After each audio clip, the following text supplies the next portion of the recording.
Hello all and welcome to Career Talks. അപ്പോൾ ഇന്നത്തെ Career Talk നമ്മോടൊപ്പം ഉള്ളത് ശ്രീകുട്ടിയാണ്. Sreekutty, welcome to Career Talks with Avodha. Okay, അപ്പോൾ ശ്രീകുട്ടി ഏത് കോഴ്സ് അവോധ ചെയ്തിരുന്നേ?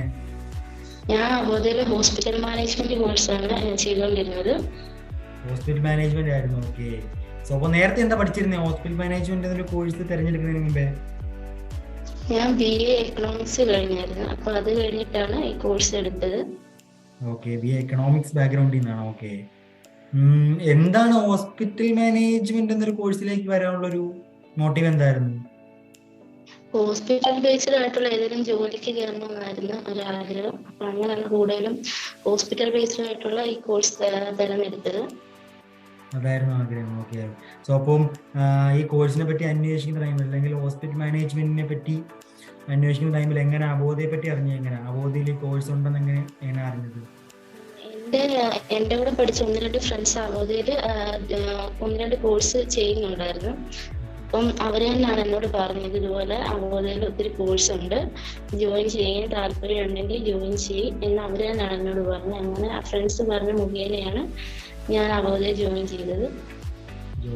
ഓക്കെ, സോ അപ്പോൾ ജോയിൻ ചെയ്തിട്ട് എങ്ങനെ ഉണ്ടായിരുന്നു? ഹോസ്പിറ്റൽ മാനേജ്മെന്റ് കോഴ്സിന്റെ ക്ലാസ് ഒക്കെ എങ്ങനെ ഉണ്ടായിരുന്നു? പഠിക്കാൻ പറ്റിയിരുന്നു നല്ലതൊക്കെ? ഞാൻ ആദ്യം വിചാരിച്ച് ഇച്ചിരി പാടൊക്കെയാണെന്ന് വിചാരിച്ച്, പ്രയാസമായിരിക്കുന്നതാണ് വിചാരിച്ചത്. പക്ഷെങ്കിൽ ക്ലാസ് കയറാൻ തുടങ്ങിയപ്പോൾ മനസ്സിലായി പെട്ടെന്ന് പഠിച്ചെടുക്കാൻ പറ്റും. കൂടുതലും റെക്കോർഡ് ക്ലാസ്സസ് ആയിരുന്നു, അതുകൊണ്ട് തന്നെ വീട്ടിൽ ഇരുന്ന് എപ്പോൾ വേണമെങ്കിലും കേൾക്കാമായിരുന്നു. അതിപ്പോൾ ഒരു ക്ലാസ് കേട്ടിട്ട് എന്തെങ്കിലും ഡൗട്ട് ഉണ്ടെങ്കിൽ പിന്നെയും കേൾക്കാമായിരുന്നു. അങ്ങനെ കൂടുതലും ഡൗട്ടൊന്നും ഇതുവരെ അങ്ങനെ വന്നിട്ടില്ല. കേട്ട് കഴിഞ്ഞാലും പെട്ടെന്ന് മനസ്സിലാവുന്ന തരത്തിലുള്ള ക്ലാസ് ആയിരുന്നു. ഡൗട്ടൊന്നും വരാത്ത രീതിയിൽ തന്നെയാണ് എല്ലാം നന്നായിട്ട് പഠിപ്പിച്ച് മനസ്സിലാക്കി തരുന്നത്. ഓക്കെ, സോ അപ്പം ശ്രീകുട്ടി ജാബ് സെക്ഷൻ അറ്റൻഡ് ചെയ്തില്ലായിരുന്നു?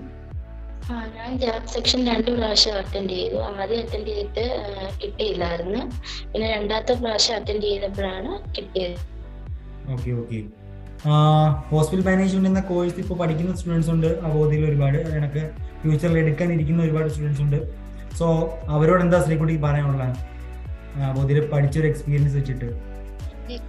പഠിക്കാൻ വളരെ എളുപ്പമാണ്, ജോലി അതിലും എളുപ്പമാണ്. പെട്ടെന്ന് നമുക്ക് പെട്ടെന്ന് പഠിപ്പിക്കുന്ന കാര്യങ്ങളൊക്കെ പെട്ടെന്ന് തന്നെ മനസ്സിലാവും. ഒരു പ്രാവശ്യം കേട്ടാൽ മതി. നല്ലൊരു കോഴ്സാണ്. ഇപ്പം ഈ വന്ന കാലത്തെല്ലാം ഹോസ്പിറ്റൽ ബേസ്ഡ് ആയതുകൊണ്ട് പഠിക്കുന്നത് ഒന്നുകൂടെ നല്ലതാണ്.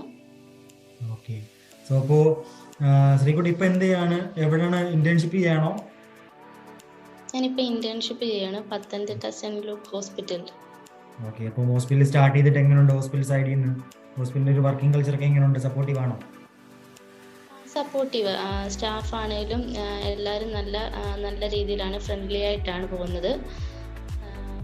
മെയിനായിട്ട് പേഷ്യൻ്റ് അഡ്മിഷനാണ് വരുന്നത്. ഇപ്പം 10 ദിവസമായി ഇന്നൂടായപ്പം ഇന്റേൺഷിപ്പ് ചെയ്യാൻ തുടങ്ങിയിട്ട്. നല്ല എക്സ്പീരിയൻസ് ആണ്. ഓക്കെ, അപ്പോൾ thank you Sreekutty. Okay, thank you sir. And all the very best for your future and thank you for joining Career Talks.